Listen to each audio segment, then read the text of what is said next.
Hola a todos y a todas. Soy Raquel, animadora sociocultural de la Casa Municipal de las Personas Mayores de Getafe. Hoy os traigo un nuevo episodio de Mujeres en la Historia. Espero que os guste.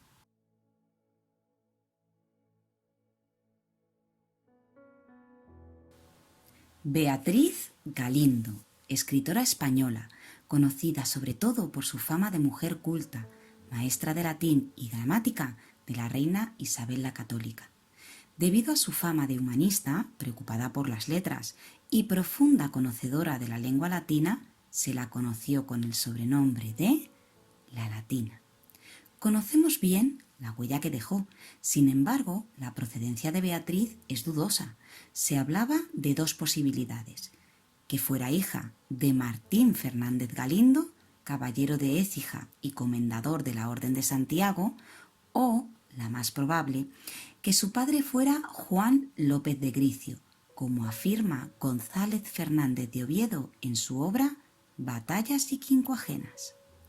Lo que sí sabemos es que Beatriz Galindo nació en Salamanca en el año 1465, aunque al igual que su origen familiar, la fecha de su nacimiento también es un misterio. Fue bautizada en la parroquia de San Román, en Salamanca. Su familia era oriunda de Zamora y su origen era del grupo de hidalgos no muy adinerados que integraban las oligarquías urbanas de Castilla en aquellos años. Desde su más tierna infancia, Beatriz sobresalió por su inteligencia y afición a la lectura. Esto hizo que sus padres consiguieran que se le permitiera recibir clases de gramática en una de las academias de la Universidad de Salamanca. Pero su paso por la universidad no fue un camino de rosas, pues no era nada normal que una joven asistiera a clases junto con los otros alumnos. Muy pronto demostró gran interés por el latín. A los 15 años, además de leer los textos clásicos, hablaba y escribía latín con gran corrección y fluidez. También dominaba el griego. Le agradaba especialmente leer y comentar los escritos de Aristóteles, el gran filósofo griego. De esta manera, Beatriz formó parte de un pequeño grupo de mujeres educadas desde su infancia en las lenguas clásicas, latín y griego. A estas jóvenes excepcionales se las instruía con todo el saber del humanismo, exceptuando la retórica, que se suponía propia de los varones, ya que los preparaba para la política. Su interés por la cultura influyó en la decisión de sus padres de que orientara su vida hacia el retiro conventual, ya que la situación económica familiar no era muy buena. Aunque no llegó a profesar, siempre tuvo fama de mujer virtuosa, discreta y sabia. Su dominio del latín a la edad de 16 años asombró incluso al claustro de la Universidad de Salamanca. Su buena formación intelectual presagiaba su dedicación a la vida monástica. La fama de la inteligencia y la cultura de Beatriz se extendió primero por Salamanca y después por todo el reino. Fue durante estos años cuando en su entorno empezó a ser conocida como la Latina. Hasta entonces, las mujeres cultas eran religiosas. Fue el humanismo el que aportó el modelo de mujer laica culta, del que Beatriz Galindo es un buen ejemplo, pero también es importante destacar a otras mujeres como Luisa Medrano, primera profesora de la Universidad de Salamanca, y Francisca Nebrija, hija de Antonio de Nebrija, que colaboró con su padre en la gramática castellana y le sucedió en la cátedra de retórica en la Universidad de Alcalá de Henares. Cuando Beatriz cumplió 21 años, en 1486, su familia estaba resignada a ingresarla en un convento como monja, según era su costumbre. Pero quiso la suerte que su fama llegara hasta la reina Isabel de Castilla, que en aquel entonces tenía 35 años, quien estaba deseando aprender latín y, habiéndose informado acerca de la joven talentosa y alegre, decidió llamarla a la corte para que fuera su profesora. También quiso la reina encomendar a Beatriz Galindo el trabajo de ser la preceptora de sus hijos, Isabel, Juan y Juana, y más tarde de su cuarta hija, Catalina, que nació en el 1485. Y así, con el paso de los años, hasta 5 reinas fueron discípulas de Beatriz, la propia Isabel la Católica y sus 4 hijas: Juana, reina de Castilla; Catalina, reina de Inglaterra; e Isabel y María, reinas de Portugal, las 2. La joven Beatriz pasó a formar parte de la nueva nobleza que iba a rodear a los reyes católicos. Este grupo apoyó desde el principio a Isabel de Castilla. Su presencia en la corte no se limitó únicamente a sus labores como preceptora.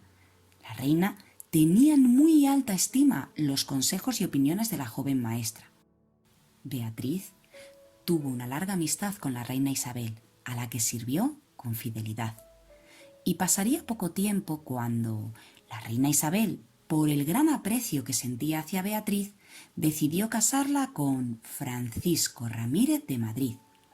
Francisco había nacido en Madrid a mediados del siglo XV, en torno al 1445, por lo que era bastante mayor que Beatriz. De familia de hidalgos no muy adinerada, al igual que Beatriz, se había casado en primeras nupcias con Isabel de Oviedo, que falleció en 1484 y de la que tuvo varios hijos. Desde el primer momento, Ramírez fue fiel a la reina. En 1476 había participado con 100 jinetes en la batalla de Toro. Este triunfo fue decisivo para que Isabel se ganara el trono de Castilla, y la reina lo premió con el nombramiento de alcaide de los Alcázares de Sevilla. Fue muy apreciada la participación de Francisco, conocido como el Artillero, en el sitio de Málaga, donde gracias al empleo de artillería se consiguió anticipar la rendición de la ciudad. Ramírez fue armado caballero y en diciembre de 1487 los reyes católicos le otorgaron el nombramiento de secretario del Consejo del Rey y pagador en Madrid. Su ascenso culminó con su nombramiento como regidor del Concejo de Madrid. A partir de ese momento se integró en la oligarquía madrileña. En la Guerra de Granada tuvo una intervención decisiva como capitán de la artillería, razón por la que fue elegido por la reina Isabel para el matrimonio con Beatriz Galindo en 1495.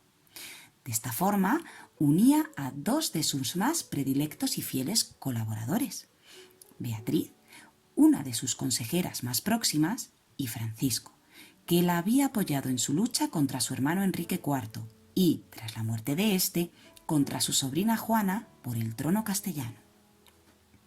Este matrimonio respondía a la política promovida desde la corona para lograr un importante grupo de nobleza media, muy fiel a los reyes católicos y solidarios de la nueva concepción del Estado moderno que se propiciaba desde el poder.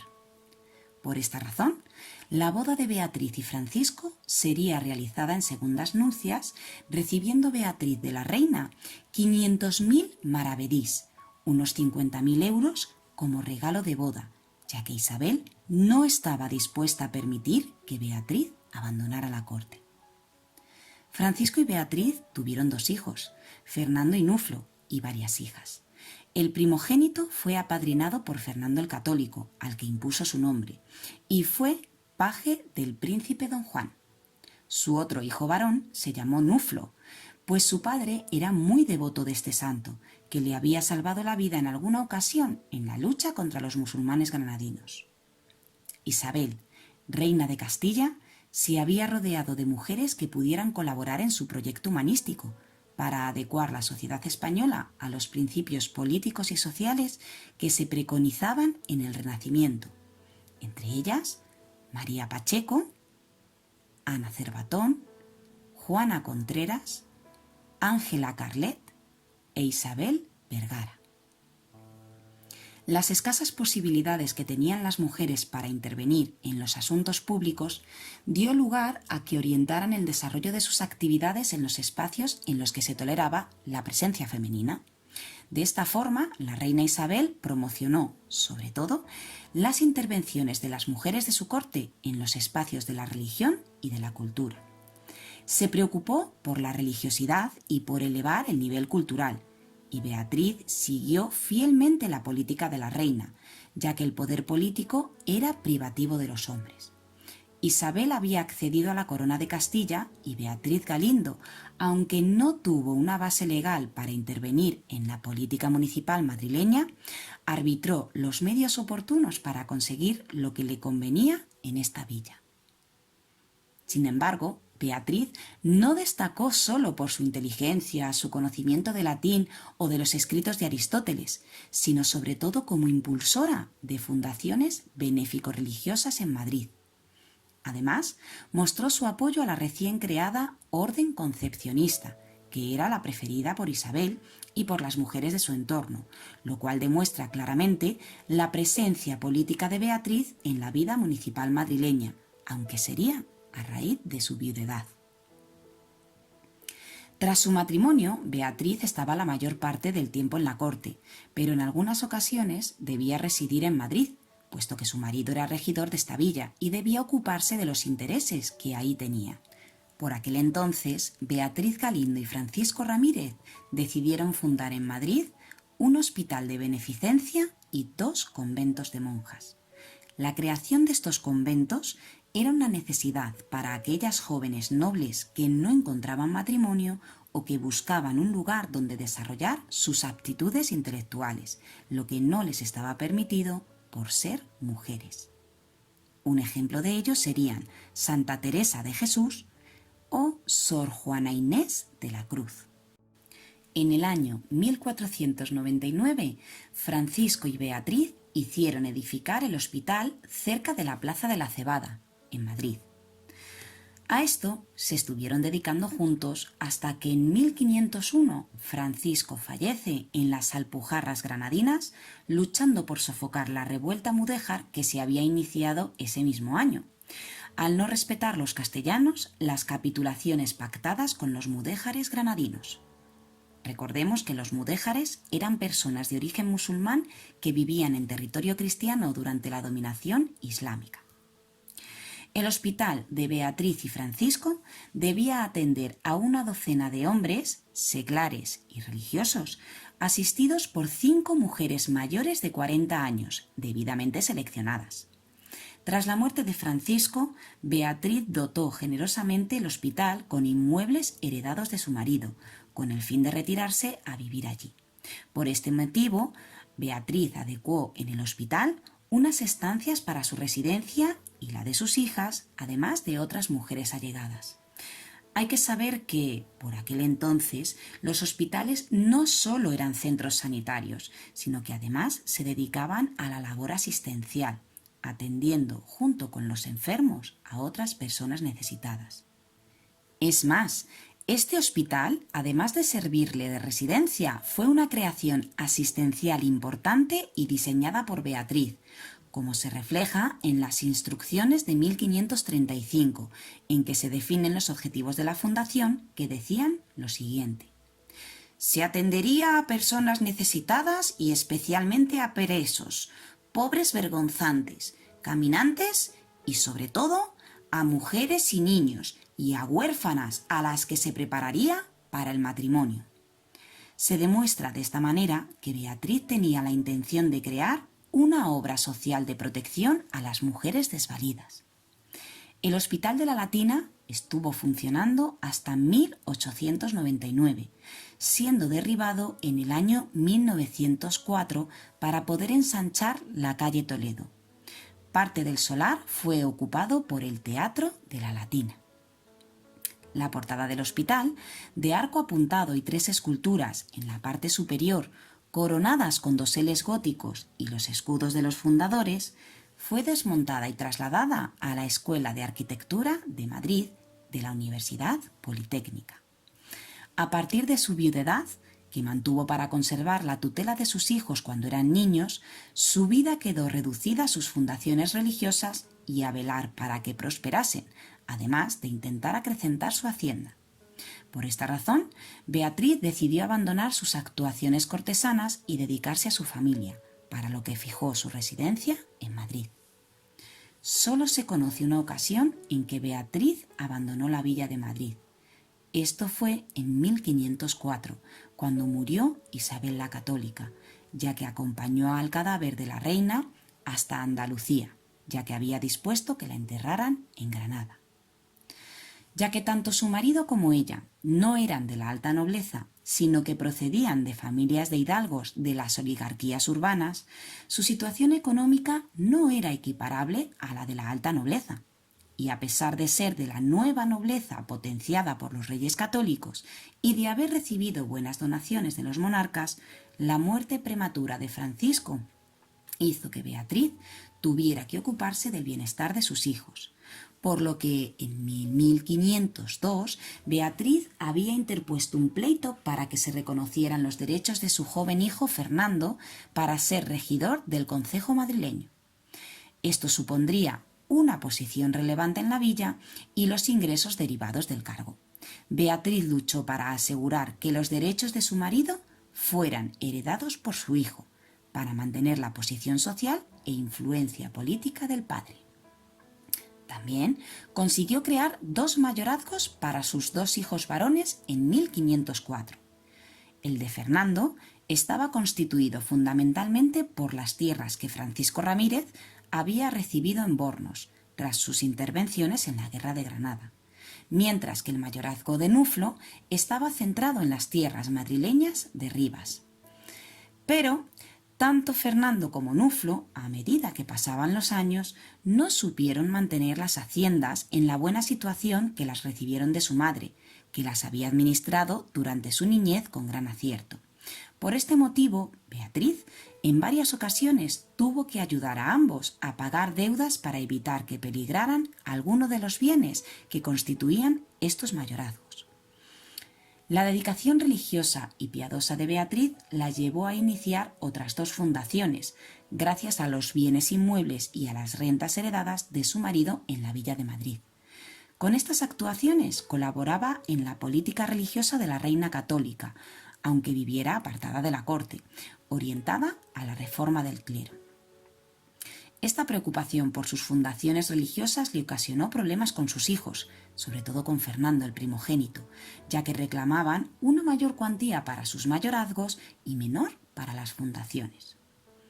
En cuanto a las fundaciones, decidió en 1502 en unas casas, también heredadas de su marido y próximas al hospital, crear un convento de religiosas, en el que, además, pensaba prepararse unas estancias para residir.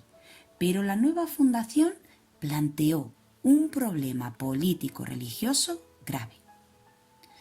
Esta zona de la villa estaba próxima al monasterio de San Francisco.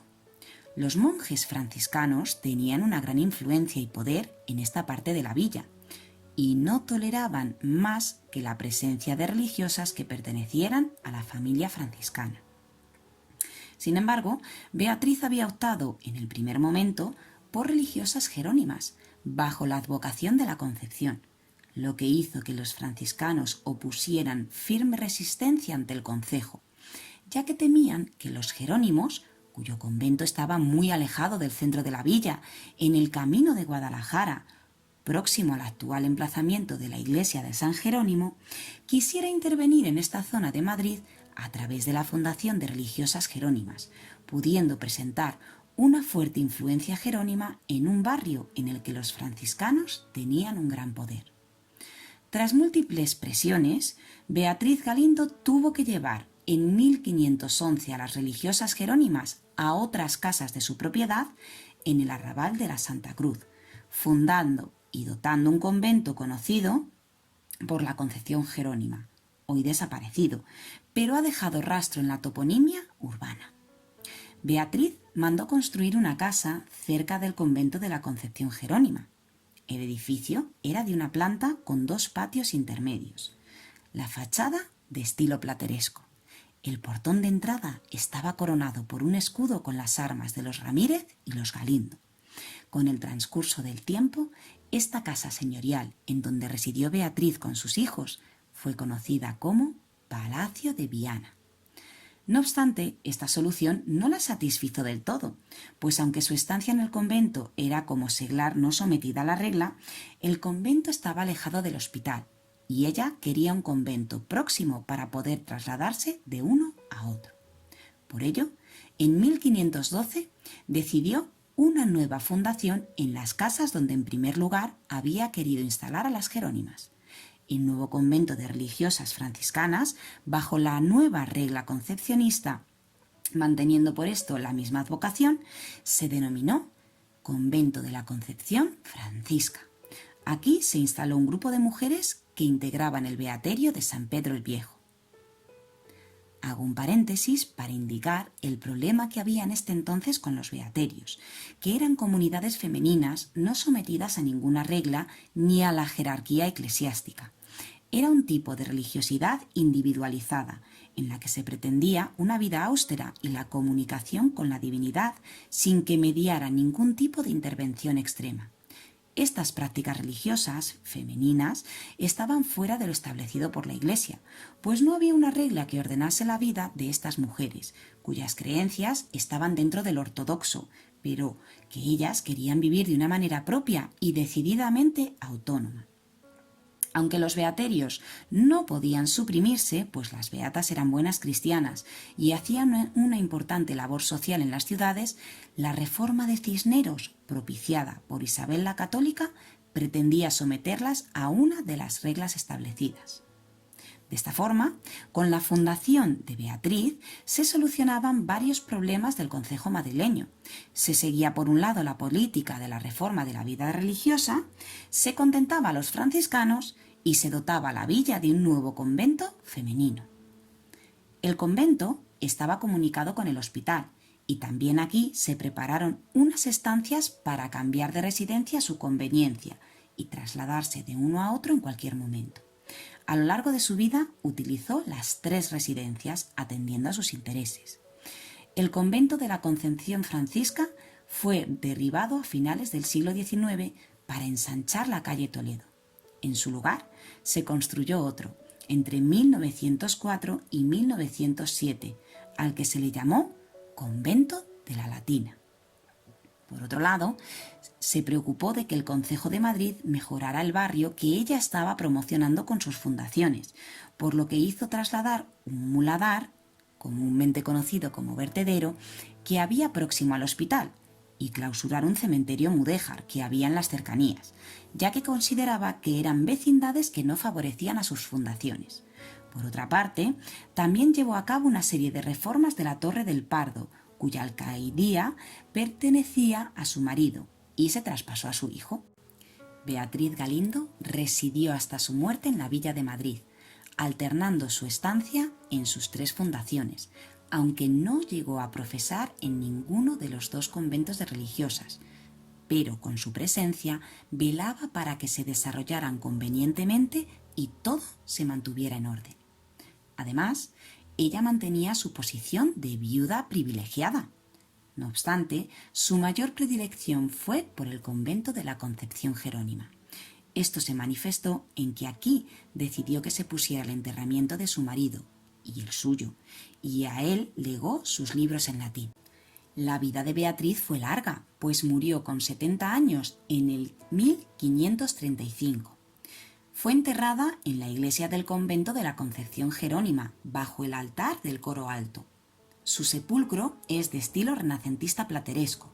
Destaca la escultura yacente de Beatriz Galindo en alabastro.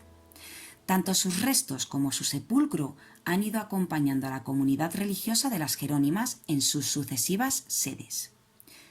En 1891 trasladaron sus restos al nuevo convento de la calle Lista y de allí pasaron a la cripta de la iglesia del 4º monasterio de la Concepción Jerónima en el Goloso. Pero al ser derribado el convento de la Concepción Jerónima, fueron trasladados al hospital y cuando éste desapareció, el Ayuntamiento de Madrid los recuperó y los guardó en unos almacenes, hasta que se trasladaron a la Casa de los Lujanes, en la Plaza de la Villa.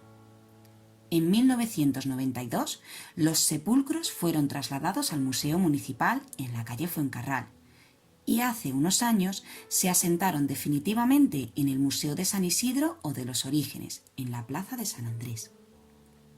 Pero no olvidemos que cuando Beatriz fallece ya habían muerto sus 2 hijos varones. Vivían sus nueras, sin embargo, con las que no tenía muy buena relación por cuestiones económicas, pues pensaban que era más generosa con sus fundaciones piadosas que con la familia. Sus 2 hijos, herederos cada uno de un mayorazgo por ella establecido y dotado, habían dilapidado lo recibido de su madre varias veces. Las nueras le reclamaban ayuda económica para ellas y para los nietos de Beatriz, 3 de las cuales estaban con su abuela como religiosas en la Concepción Jerónima.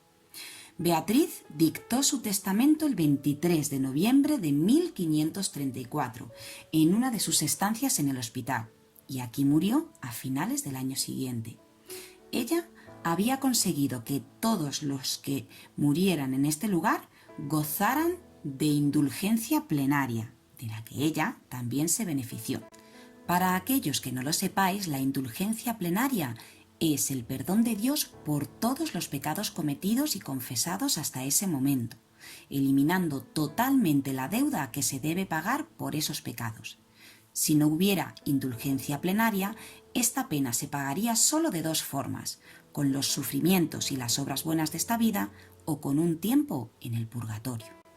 Sin embargo, las 2 nueras, Mencía de Cárdenas y Teresa de Haro, discutieron el testamento, pues pensaban que la familia precisaba una mayor atención económica que las fundaciones de Beatriz.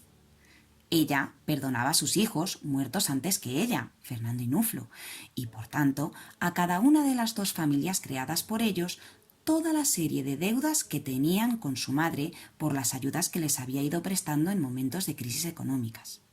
El mayorazgo de Fernando, el primogénito, pasaba al nieto de Beatriz, Diego Ramírez, al que dejaba otra serie de bienes importantes, como el Portazgo de Madrid.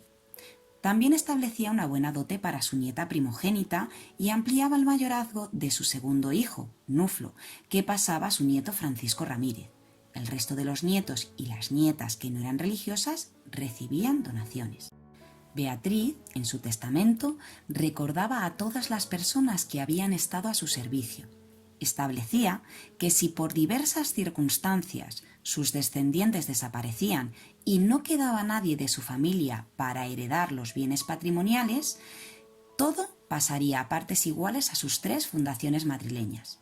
Beatriz prefería mantener el bienestar de sus fundaciones, a las que aseguró la dotación económica, en detrimento de mejorar a sus herederos como querían sus nueras. Dejó ordenadas también una serie de largas demandas piadosas donde pedía, entre otras cosas, que se vistieran pobres y se dotara a huérfanas madrileñas para que pudieran casarse. Dejaba 3.000 fanegas de trigo para que se dijeran misas por ella, por su marido y por los reyes católicos, sus señores. Beatriz, como demostró a lo largo de su vida, además de una mujer instruida, debía de estar bien dotada de inteligencia para los asuntos públicos y los negocios, pues dejó una considerable fortuna a su muerte. Bien es claro que contó con el apoyo decidido de la reina, pero ello supo aprovecharlo para conseguir la riqueza suficiente para que su familia ascendiera socialmente, y también el poder necesario para organizar su vida y la de los suyos, e intervenir en la política religiosa del momento, siguiendo los principios que había aprendido de la reina. Su vida en esta villa fue tan activa y se mantuvo con tanta implicación en los problemas urbanos que su influencia modificó e intervino en el trazado urbano de una zona, la actualmente conocida como La Latina, y en el diseño de la asistencia benéfica y de la religiosidad femenina de Madrid. Debido a su fama de mujer culta, se le atribuyen algunos escritos hasta ahora desconocidos, por lo que no es muy segura su autoría. Aunque probablemente no haya dejado un legado literario, su importancia es grande, pues fue una humanista que se preocupó por la cultura y por la promoción de las mujeres. Ella, amparada en su viudedad y en su dedicación a cuestiones religiosas, fue una mujer libre, que dispuso de su vida y la orientó según sus prioridades. Como diría Beatriz Galindo, posside sapentiam quia auro melior est, o lo que es lo mismo, poseer sabiduría es mejor que poseer oro.